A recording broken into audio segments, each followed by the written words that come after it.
بہرحال دونوں طرف سے انہوں نے کچھ جو ہے وہ میلٹ کروائی آئس، اور پھر اچھا طے کرتے معاہدہ کر لیتے۔ سہیل بن عمرو میں نے کہا تھا، یہ بھی ان میں سے ایک شخص تھا جس سے حضور نے کہا تھا کہ تم اگر مجھے اپنی امان میں لے لو تو میں مکے میں داخل ہو جاؤں، طائف سے واپسی کے بعد۔ یہ سہیل بن عمرو جو ہے بڑا خطیب تھا ان کا، نیگوشیٹر کے طور پر آیا۔ طے کیا کیا؟ یہ مسلمانوں کے لیے اہانت آمیز شرائط تھی۔ پہلی بات یہ ہے کہ واپس چلے جاؤ، یہیں احرام کھول دو، یہیں قربانیاں دے دو، مکے نہیں جاؤ گے، گو بیک، لیکن اگلے سال ہم تمہیں عمرے کی اجازت دیں گے، آؤ 3 دن کے لیے ہم مکہ خالی کر دیں گے، ہم پہاڑوں پر چڑھ جائیں گے۔ مکے کے چاروں طرف پہاڑ ہے، تم اپنے آرام سے امن سے تم کر سکو گے عمرہ، لیکن اب واپس جانا ہے۔ نمبر 2 یہ کہ ہمارے مابین 10 سال کے لیے معاہدہ امن، ہم جنگ نہیں کریں گے ایک دوسرے کے ساتھ، اور اس میں قریش کے حلیف فلاں فلاں قبیلے ہیں اور مسلمانوں کے حلیف فلاں فلاں قبیلے ہیں۔ نمبر 3 یہ کہ اگر کوئی مکے سے کوئی آدمی گیا مدینے تو تمہیں واپس دینا ہوگا، اور مدینے سے کوئی آ گیا ہمارے پاس واپس تو ہم واپس نہیں کریں گے۔ یہ شرائط مسلمانوں کا خون کھول رہا ہے، مسودہ لکھا گیا، حضور نے ڈکٹیٹ کیا، محمد الرسول اللہ اور قریش کے درمیان یہ معاہدہ، اس نے اعتراض کیا، دیکھو نہیں، اگر ہم اللہ کا رسول مانتے تو لڑتے کیوں تم سے؟ ہم تو نہیں مانتے تمہیں اللہ کا رسول۔ لکھو یہ معاہدہ ہے محمد عبداللہ ابن عبد المطلب کا قریش کے ساتھ۔ حضور نے فرمایا علی مٹا دو، حضور تو پڑھے لکھے نہیں تھے، کہاں لکھا ہوا میرے نام کے ساتھ رسول اللہ، مٹا دو۔ نے کہا حضور یہ کام میں نہیں کر سکتا، آپ کے نام کے ساتھ رسول اللہ وہ مٹا دوں؟ اچھا مجھے بتاؤ کہاں ہے؟ آپ نے اپنے انگوٹھے سے مٹائے، لکھا گیا محمد ابن عبداللہ۔ اب یہ ساری چیزیں اسی دوران، اب یہ جو مسلمانوں کا خون کھول رہا تھا حضرت عمر سے ضبط نہیں ہو سکا، ذرا اونچی آواز میں گستاخی کیسے انداز میں، یا رسول اللہ کیا ہم حق پر نہیں ہیں؟ ہاں ہم حق پر ہیں۔ کیا آپ اللہ کے رسول نہیں ہیں؟ ہاں میں اللہ کے رسول۔ یہ تو ہم کیوں کر رہے ہیں دب کر؟ آپ نے مسکرا کر کہا عمر میں وہی کر رہا ہوں جس کا مجھے اللہ نے حکم دیا۔ خاموش، اب بات ختم، نو آرگومنٹ۔ لیکن خون جو کھول رہا تھا اس کا اندازہ اس سے آپ کیجئے۔ بلکہ ایک واقعہ میں بیان کر دوں کہ ابھی دستخط ہوئے دونوں کے، اتنی دیر میں ابو جندل، اسی سہیل ابن عمر کا بیٹا، جسے اس نے وہاں وہ ایمان لائے ہوا تھا، اسے لوہے کی زنجیروں میں باندھا ہوا تھا گھر کے اندر، اسے جب معلوم ہو گیا محمد تو قریب آئے ہوئے، حدیبیہ میں چند میل کا فاصلہ ہے، جیسے تیسے انہوں نے اپنی زنجیر توڑوائی، کوئی کسی کی خوشامد کی ہوگی، ماں کی ہو، کسی کی ہو، کھول دو مجھے، اللہ عالم۔ اور وہ اپنی انہی بیڑیوں سے، بیڑیاں نہیں کاٹی جا سکتی، بیڑیاں ہاتھ میں لیے ہوئے، بیڑیوں کی زنجیریں لے کے بھاگتے ہوئے آئے حدیبیہ، رسول اللہ قدموں میں گرے۔ سہیل نے کہا محمد معاہدہ ہو چکا ہے، واپس کرو اس کو۔ حضور نے کہا ابو جندل تم جاؤ، وہ رو رہا ہے، فریاد کر مسلمانوں مجھے پھر بھیڑیوں کے حوالے کر رہے ہو۔ حضور نے کہا بیٹے دیکھو ہم معاہدہ کر چکے ہیں، ہمارے ہاتھ بندھ چکے ہیں، معاہدہ ہو گیا۔ تو مسلمانوں کے دل اتنے زخمی تھے۔ اس کے بعد حضور نے کہا اٹھو اب احرام کھول دو اور قربانیاں دے دو اللہ کی راہ۔ کوئی نہیں اٹھا۔ یہ عجیب مقام ہے تاریخ کا، سیرت کا، کوئی ایک آدمی نہیں اٹھا، ابو بکر بھی نہیں اٹھے۔ میں تو حیران ہوں، جو ہمیشہ سائے کی طرح ساتھ رہا ہے، یا تو وہ یوم طائف میں نظر نہیں آ رہا ہے یا یہاں پر نظر آ رہا ہے کہ وہ بھی نہیں اٹھے، کوئی ایک آدمی بھی نہیں اٹھا۔ پھر کہا 3 دفعہ کہ کوئی نہیں اٹھا۔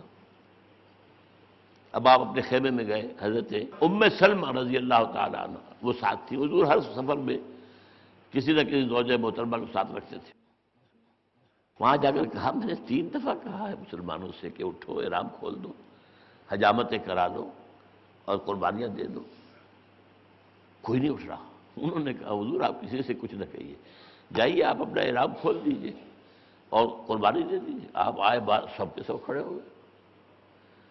میں اس کی یہ تعویل کرتا ہوں کہ وہ کچھ حالت منتظرہ کی کیفیت میں، گو مگو میں، یہ حضور ہمارا امتحان تو نہیں لے رہے کہیں، ہماری دینی حمیت کا امتحان تو نہیں لے رہے کہیں، اس لیے نہیں اٹھے، ورنہ حضور کے حکم عدولی ناممکن، حضور کے حکم پر اپنی جانوں کا نذرانہ پیش کرنے والے اور آپ کے حکم کی عدولی کریں، ناممکن۔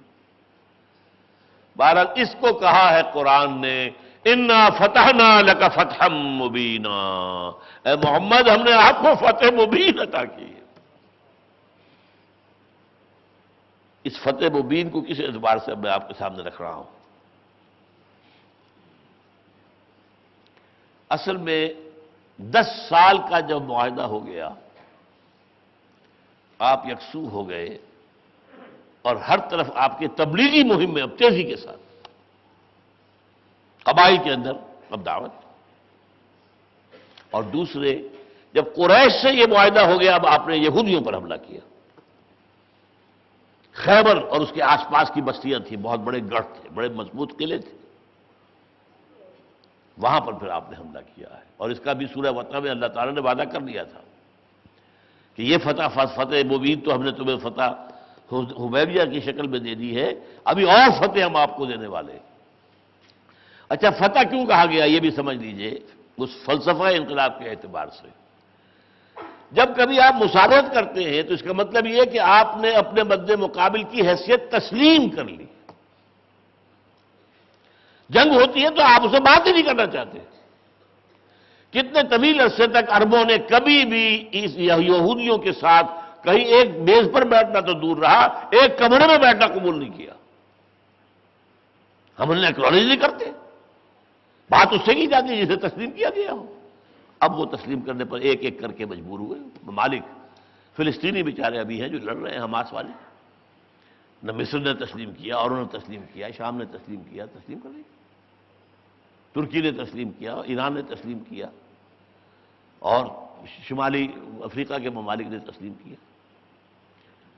بہرحال یہ فتح تھی کہ قریش نے، جو کہ جزیرہ نمایا عرب کی سب سے بڑی طاقت ہے، انہوں نے اب now they have accepted and reconciled that Muhammad is a power to reckon with۔ اب وہ ایک طاقت ہے، یہ ہے فتح، انا فتحنا لک فتحا مبینا۔ اس کے بعد اب یوں سمجھ لیجئے صلح حدیبیہ سے حضور کی دعوت اب 2 حصوں میں بٹ گئی۔ ایک لائن ہے completion of the Islamic revolution within the Arab۔ دوسری دعوت ہے بیرون ملک انقلابی جد و جہد کا آغاز۔ آپ صرف عرب کے لیے آئے ہوتے تھے تو یوں کیا ہوا، اگلے سال غزوہ خیبر ہوا، فتح ہو گیا، اگلے سال سن 8 میں مکہ فتح ہو گیا، اس کے بعد حنین فتح ہو گیا، سن 9 میں آپ نے، وہ اس کا ذکر بعد میں کروں گا، سن 10 میں حجۃ الوداع ہو گیا، 1.25 لاکھ کا مجمع، 1.25 لاکھ اس وقت، پوری آبادی کتنی ہوگی عرب کی؟ میں تو نہیں سمجھتا کہ چند لاکھ سے زیادہ ہو، 1.25 لاکھ کا مجمع، اور اس میں آپ نے اپنے فنیشنگ ٹچز دیے اپنی تعلیمات کو، خطبہ حجۃ الوداع انتہائی، اور اس میں کیا کہا آخر میں؟ سوال کیا الا هل بلغت، لوگوں میں نے پہنچا دیا کہ نہیں؟ اور جواب ملا انا نشهد انك قد بلغت الرسالة واديت الامانة ونصحت الامة وكشفت الغمة۔ جی حضور ہم گواہ ہیں، آپ نے رسالت کا حق ادا کر دیا، آپ نے امانت کا حق ادا کر دیا۔ قرآن آپ کے پاس آیا تھا، یہ جو امانت تھی آپ کے پاس، ہمارے لیے نازل کیا تھا اللہ نے آپ کے ذریعے۔ آپ نے امت کا حق نصیحت، حق خیر خواہی ادا کر دیا۔ آپ نے گمراہی کے اندھیاروں کے پردے چاک کر دیے۔ 3 دفعہ سوال، 3 دفعہ جواب۔ الا هل بلغت انا نشهد انك قد بلغت رسالته واديت الامانه ونصحت الامه وكشفت الامه۔ اب کیا فرمایا؟ آپ نے پہلے اشارہ کیا آسمان کی طرف، لوگوں کی طرف، اللہم اشہد، اے اللہ تو بھی گواہ رہے، یہ مان رہے ہیں میں نے اپنا فریضہ رسالت ادا کر دیا، میں نے تبلیغ کا حق ادا کر دیا۔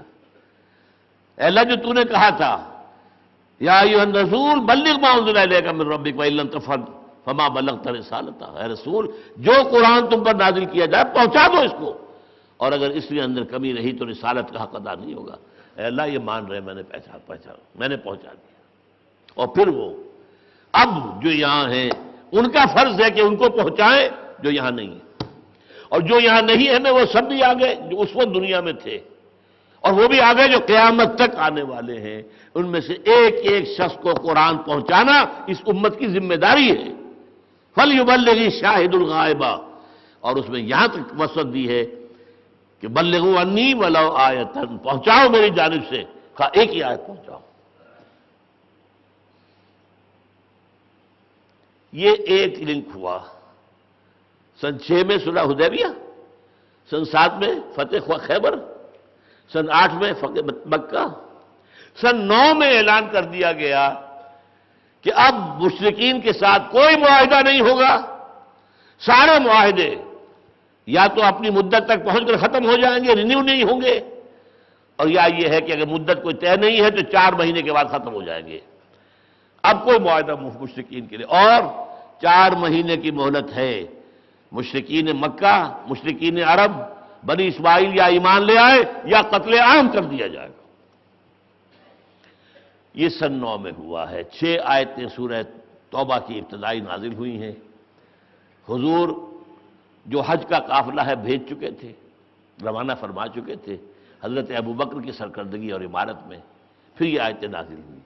براۃ من اللہ ورسولہ، اعلان برات ہے، اب اللہ اور اس کے رسول کا کوئی معاہدہ مشرکین کے ساتھ نہیں۔ حضرت علی کو بھیجا جا کر پیچھے، انہوں نے جا کر، اس لیے جب پہنچے ہیں وہاں جہاں قافلہ ٹھہرا ہوا تھا، حضرت ابوبکر نے پہلا سوال یہ کیا، یہ میں نے اہم بات بتا رہا ہوں، امیرون اور مامورون، علی حضور نے تمہیں امیر بنا کر بھیجا ہے یا مامور؟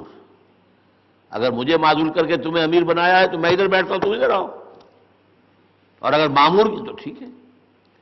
حضرت علی نے فرمایا مامور، مجھے مامور بنا کر بھیجا ہے۔ ہاں یہ اعلان جو ہے، یہ 6 آیتیں سورہ توبہ کی ابتدا، یہ میں حج کے موقع پہ حضور کے ذاتی نمائندے کی حیثیت سے، کیونکہ عرب قریبی رشتہ دار کی طرف کے بغیر کسی بڑے آدمی کی کسی بات کو مانتے نہیں تھے، تو چچا زاد بھائی تو تھے حضرت علی تھے، داماد بھی تھے حضرت علی تھے، تو وہ اب حج کے اس مجمع میں وہ آیتیں پڑھ کے سنا دی، براۃ من اللہ ورسولہ الی الذین عاہدتم من المشرکین۔ تو یہ ایک لائن ہوئی جس سے کہ جزیرہ نما عرب میں جاء الحق وزهق الباطل ان الباطل کان زہوقا۔ دوسری لائن کیا ہوئی؟ اہم نقطہ ہے، بس اس کے بعد میں تفصیل ختم کروں گا۔ اب آپ نے دعوتی خطوط لکھے بادشاہوں کے نام، کیونکہ عرب سے فارغ ہو رہے، اللہ نے سند دے دی اتنا، انا فتحنا لک فتحا مبینا۔ اب آپ نے خط لکھا خسرو پرویز والی ایران، ہرقل مقوقس مصر، نجاشی حبشہ، منذر بن صحابی بحرین، حوضہ بن علی یمامہ، جعفر شاہ عمان، حارث ابن ابی شمر غسانی حاکم دمشق، حارث ابن عمیر ازدی حاکم بصرہ۔ آپ نے خطوط بھیجے، میں اللہ کا رسول ہوں، ایمان لاؤ، اسلم تسلم ہو، اور میری تصدیق کرو، دین میں داخل ہو جاؤ۔ یہاں اب ایک فلسفہ انقلاب کی بات سمجھ لیجیے۔ حضور نے یہ خطوط پہلے ہی دن کیوں نہیں بھیج دیے مکے سے؟ خط لکھنے میں کیا خرچ آتا تھا، اور اس وقت تو حضور کے پاس دولت بھی تھی بہت، حضرت عائشہ، حضرت خدیجہ رضی اللہ تعالیٰ عنہ، جو انہوں نے بالکل آپ کے ڈسپوزل پر ڈال دی تھی۔ یہاں فرق سمجھ لیجئے، ایک انقلابی تحریک اور ایک تبلیغی تحریک۔ تبلیغی تحریک پھیلتی ہے پہلے دن سے ہی زمین پر، جیسے خربوزے کی بیل پھیلتی چلی جائے گی، پھیلتی چلی جائے گی، پھیلتی چلی، اوپر اٹھے گی نہیں، اٹھنا اس کی فطرت میں نہیں ہے۔